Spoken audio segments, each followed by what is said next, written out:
आगामी शिवरात्रि रे कौन करवा उचित एवं किपरि भाव में पूजा करने सहित कौन घर को नहीं आसिले आपणक जीवन मंगलमय हो पार। प्रथम राशि मेष राशि दीर्घ दिन धरी आपण माने शनि सप्ताह कष्ट भोगुतिले जहाँ को पचारि देउतिले मोर समय केमती चलची शनि खराब अच्छे कौन कर शनि सप्ताह तुम कर कौन किंतु भयभीत हबार कौन आवश्यकता नहीं। आपण जानी रखंतु शनिश्चर महाग्रह गुरु हेउचंती देवदेव महादेव। कला रंगर अपराजिता फूल एवं ता सहित मंदारर मालाटीए जितेबाला फूल देउछंती सेतेबाला आपण उच्चारण करिवे ओम नमः शिवाय शांताय कारणत्रय हेतवे निवेदयामि चात्मानं तुंगति श्री परमेश्वर। एवं एही मंत्र रे आपण भगवान जगदीश्वर शंकर भगवान को नील अपराजिता फूल प्रदान करिवे एवं माँ जगदम्बिका पार्वती को जितेबाला मंदार फूल प्रदान करिवे से समय आपण उच्चारण करिवे नमो देव्यै महादेव्यै शिवाय सततम नमः नमः प्रकृतै भद्राय नियतः प्रणता स्मृताम। दुई जन को प्रणाम करिवे एवं एतत्सहित गणेश भगवान को प्रणाम करने को भूलिबे नहीं एवं अर्धक्रम प्रदक्षिण करने को भूलिबे नहीं। जिते फेरुछंती गृह को सही समय कौन आणिबे माँ ठारू टिके सिंदूर एवं महाप्रभु ठारू टिके भस्म चंदन जहाँ आपण को मिला महाप्रभुंकर अंग लगी चंदन भस्म जहाँ कि मिला ताकू आपण नहीं आसबे एवं गृह रे ता सहित आउ किछि चंदन मिश्रित करी रखिथिबे। प्रत्यह वर्ष सारा जेतेबेले आपण कर्मक्षेत्र को बाहर टिके चंदन आउ सेथिरे टिके सिंदूर ये दुईटी को लगाई आपण उच्चारण करिवे नमः शिवाय च नमः शिवाय। वृष राशि व्यक्ति विशेष मानक पाई शिवरात्रि रे आपण माने महाप्रभु शंकर भगवान को भस्म अर्पण करंतु एवं माँ भगवती जगदम्बिका को सिंदूर अर्पण करंतु एवं प्रदान समय रे ओम नमः शिवाय यही मंत्र को बारंबार उच्चारण करंतु एवं फेरिबा समय रे शंकर भगवान मंदिर रु आपण कौन करिवे ना वृषभंक पश्चात भागरू देखिए प्रणाम करिवे जदि आपण को फूलटीए मिलुछि किंबा आपण को यदि किछि न मिलुछि वृषभंक निकटस्थ टिके धूली आपण नहीं आसबे गोटे रूपार डेउरिया रे गला रे धारण करिवे देखिए पूरा वर्षटी आपणकर जगदम्बांक कृपारु एवं जगदीश्वरंक कृपारु मंगलमय हो पारिबो। परवर्ती राशि मिथुन राशि व्यक्ति विशेष माने महाप्रभु को आपण कौन करिवे ना बिल्वपत्र 108 गोटे माला एवं जगदीश्वरी को मध्य गोटे बिल्वपत्र 108 माला प्रदान करिवे एवं प्रदान करने सहित मानस्तके तनयमान यही मंत्र को आपण उक्त स्थान में पाठ करिवे देखिए पूरा वर्षटी आपण मंगलमय हो एवं भूलिबे नहीं महाप्रभु निकटरू गोटे बेलपत्र जदि गोटे 5 शाखा कि आपण को 7 शाखा मिलूची ता मध्य उत्तम जदि ता न मिलूची गोटे बेलपत्र प्रभु को स्मरण करी नहीं आसिबे एवं ताकू घरे आपण फ्रेम करी फोटो रखी चिंता करिवे प्रभु निजे आपण गृह रे अछंती देखिए पूरा वर्षटी आपण हिसाब रे सबकिछि मंगलमय हो जिवो। परवर्ती राशि जहाँकि आपणकर कर्कट राशि वर्तमान समय तो बहुत भल चली एवं ये भल को आहुरी भल करने महाप्रभु को आपण कौन करेंगे महाप्रभु को क्षीर रे अभिषेक करंतु उक्त दिन क्षीराभिषेक करने पर जेतेबेले गृह को फेरुछंती शिव पादोदक शिव शंकर भगवान पादोदक टिके आणंतु सपरिवार एकत्रित भाव में पान करंतु मुंडरे हाथ लगाइबे नहीं जेतेबेले पान कर सारे हाथ को धोईदेवे आउ टिके रखी देइथिबे घरे जेतेबेले घरे कौन समस्या चलुची जीवन में समस्या चलुची से पादुक को टिके पान करिवे एवं एतिकी पर्यंत आपण जल रे प्रवेश करी जमती पादर न पड़े मस्तक रे टिके सिंचन करदेवे देखिए पूरा वर्षटी आपणकर मंगलमय हो एवं आनंदमय हो। परवर्ती राशि सिंह राशि आपण मानक पई ए वर्ष मध्य अति उत्तम वर्ष एवं विशेष करी शिवरात्रि रविवार पड़ुची जहाँकि आपणकर आराध्य ग्रह शंकर भगवानंकर कृपा आपण उपर रहुची तेणु आपण कौन करेंगे उक्त दिन आपण कुंकुमर जो रही पाउडर किंबा जदि आपन को ता न मिलूची कुंकुमर फल आपण ताकू भल भाव में बाटी देवे से जो फलर बटा से प्रभु को टिके लेपन करदे चंदन कुंकुम ये सब प्रभुंकर प्रिय जदि कुंकुम आपण को न मिलूची तेबे आपण टिके रक्त चंदन ଘୋରି ମହାପ୍ରଭୁଙ୍କୁ ଅର୍ପଣ କରିବେ ଏବଂ ଅର୍ପଣ କରିବା ସମୟରେ ଆପଣ କ'ଣ କରିବେ ନା ଆପଣଙ୍କର ଯେଉଁ ଶଙ୍କର ଭଗବାନଙ୍କର ତ୍ରୟମ୍ବକମ୍ ଯଜାମହେ ମନ୍ତ୍ର ଆଉ ଗୋଟିଏ ମଧ୍ୟ ଅଛି। ତ୍ରୟମ୍ବକମ୍ ଯଜାମହେ ସୁଗନ୍ଧିଂ ପତିବେଦନମ୍ ଉର୍ବାରୁକମିବ ବନ୍ଧନାତ୍ ଦ୍ୱିତମୁଖୀୟମାମୃତ। ଇଏ ଆଶ୍ଚର୍ଯ୍ୟ ଲାଗୁଥିବ, କିନ୍ତୁ ଏମିତି ଗୋଟିଏ ମନ୍ତ୍ର ଅଛି। ପାଇବେ କେଉଁଠୁ? ଶତରୁଦ୍ର ରୁଦ୍ରାଭିଷେକ ପୁସ୍ତକରେ ଆପଣଙ୍କୁ ମିଳିବ। ଏହି ମନ୍ତ୍ରକୁ ପାଠ କରିବେ, ଦେଖିବେ ଜୀବନ ମଧୁରମୟ ହେବ। ଏବଂ ଯେତେବେଳେ ଫେରୁଛନ୍ତି ଶଙ୍କର ଭଗବାନଙ୍କ ପାଖରେ ଗୋଟିଏ ଲାଲ ରୋଲି ଆପଣ ସ୍ପର୍ଶ କରାଇ ତାକୁ ହାତରେ ବାନ୍ଧନ୍ତୁ।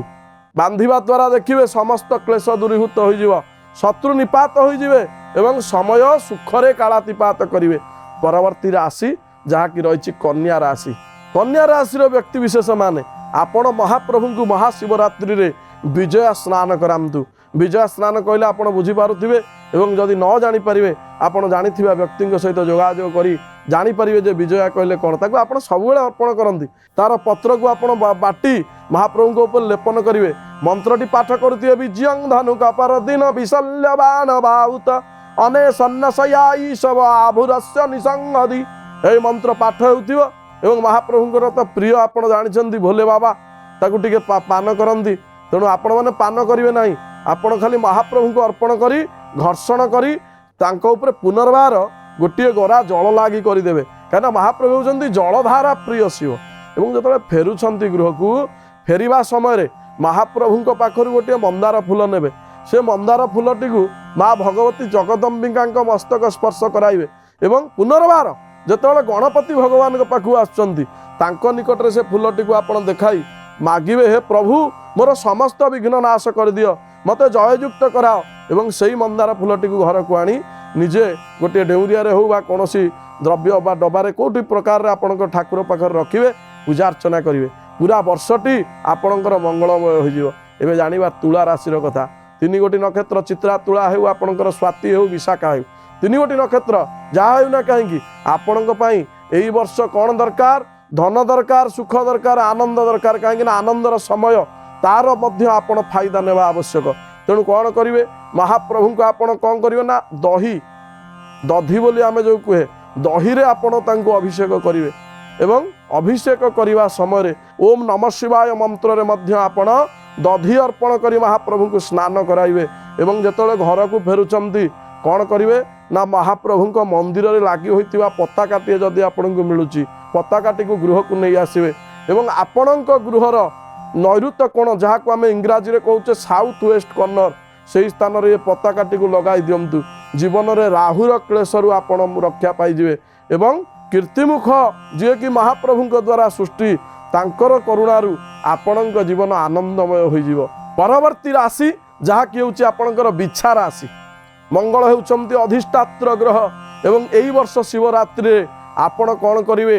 ଏହି ବର୍ଷ ଶିବରାତ୍ରିରେ ଆପଣ ଆଖୁର ରସ ଏବଂ ମହୁ, ଏ 2 ଗୋଟି ଦ୍ରବ୍ୟ, ତା ସହିତ ଏ 2ଟା ଯଦି ଦ୍ରବ୍ୟ ଆପଣଙ୍କୁ ମିଳୁନି, ଗୁଡ଼ରେ ମଧ୍ୟ ଆପଣ ପ୍ରଭୁଙ୍କୁ ଘର୍ଷଣ କରିପାରିବେ, ମହାପ୍ରଭୁଙ୍କୁ ଅଭିଷେକ କରିପାରିବେ ଏବଂ ଦେଖିବେ ଆପଣଙ୍କ ଜୀବନ ମଙ୍ଗଳମୟ ହୋଇଯିବ। ଆପଣଙ୍କ ମନରୁ କ୍ଲେଶ ହଟିଯିବ, ଜୀବନରୁ କ୍ଲେଶ ହଟିଯିବ। ଯେତେବେଳେ ପ୍ରଦାନ କରୁଛନ୍ତି ସେହି ସମୟରେ ମଧୁବାତା ଋତାୟନ୍ତେ ମଧୁକ୍ଷରନ୍ତି ସିନ୍ଧବ ମାଧିନ୍ୟ ସନ୍ତୋଷଧି, ଏହି ମନ୍ତ୍ର ପାଠ ପୂର୍ବକ ତା ସହିତ ଓମ୍ ନମଃ ଶିବାୟ ଜପ କରିବେ। ଯେତେବେଳେ ଘରକୁ ଫେରୁଛନ୍ତି, ଘରକୁ ଫେରିବା ସମୟରେ ମହାପ୍ରଭୁଙ୍କ ନିକଟରେ କର୍ପୂର କିଛି ନେଇଥିବେ ମଧ୍ୟ ସାଙ୍ଗରେ, କର୍ପୂର ଆଳତ୍ରୀ କରିଦେବେ ଏବଂ ଆଉ କିଛି କର୍ପୂର ସେଥିରୁ ବଚାଇ ନେଇ ଆସିଥିବେ। ସେ ବଞ୍ଚିଥିବା କର୍ପୂରକୁ ପାଖରେ ରଖିଥିବେ।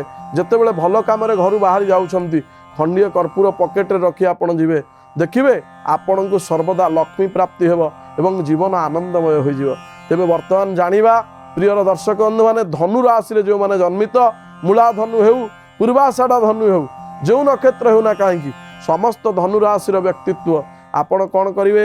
ଆପଣ ମହାପ୍ରଭୁଙ୍କୁ ଉକ୍ତ ଦିନ ହଳଦିଆ ରଙ୍ଗର ଫୁଲ ଅର୍ପଣ କରନ୍ତୁ ଏବଂ ତତ୍ ସହିତ ଗୋଟିଏ ବସ୍ତ୍ର, ଯଦି ଆପଣ ପାରୁଛନ୍ତି ଗୋଟିଏ ବସ୍ତ୍ର ମହାପ୍ରଭୁଙ୍କୁ, ହଳଦିଆ ରଙ୍ଗର ବସ୍ତ୍ରଟିଏ ମହାପ୍ରଭୁଙ୍କୁ, ଆଉ ଖଣ୍ଡିଏ ବସ୍ତ୍ର ମା ଜଗଦମ୍ବିକା ପାର୍ବତୀ ମାତାଙ୍କୁ ଅର୍ପଣ କରନ୍ତୁ। ଏବଂ ଯେତେବେଳେ ଗୃହକୁ ଫେରୁଛନ୍ତି ମହାପ୍ରଭୁଙ୍କର ପୂର୍ବରୁ ବ୍ୟବହୃତ କୌଣସି ଗୋଟିଏ ବସ୍ତ୍ରକୁ ଆଣି ଘରେ ଯେଉଁ ଶିବ ପାର୍ବତୀଙ୍କ ଫଟୋ ଅଛି, କେବେ ହେଲେ ଏଇଠି ଗୋଟିଏ କଥା ଆପଣଙ୍କୁ କହି ରଖିବି, ଘରେ ଏକୁଟିଆ ଶଙ୍କର ଭଗବାନଙ୍କ ଫଟୋ ରଖିବେ ନାହିଁ। जदि आपण ता रखुचंती तेबे आपन को वैराग्य प्राप्ति हेबो।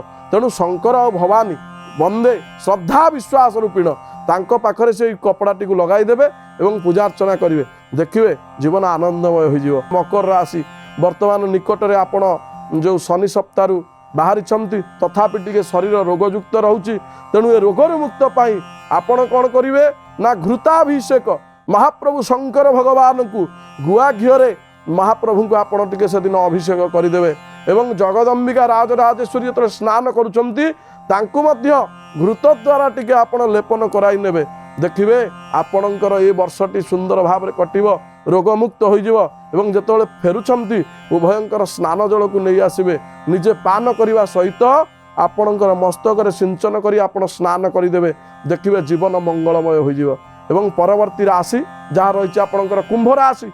कुंभ राशि व्यक्ति विशेष माने यही वर्ष जेतोले आपणकर शंकर भगवानकर महादीप उठुची से समय आपण चेष्टा करंतु किछि घृत प्रदान करने को एवं एतत् सहित जो महादेवंकर जो आपणकर आरती सरिवा परे जेतेबेले से महादीप ऊपर को उठे परदिन सकाळे जेतेबेले सेतु किछि कला बाहरु थाए से कला को आपण नहीं आसंतु एवं सेही कला को आपण कोनोसी घृत द्वारा लेपन करी मस्तक रे प्रत्यह लगांतु एवं लगाइबा समय रे नमः शिवाय नमः शिवाय नमः शिवाय मंत्र उच्चारण करंतु, संपूर्ण वर्षटी मंगलमय हो जिवो।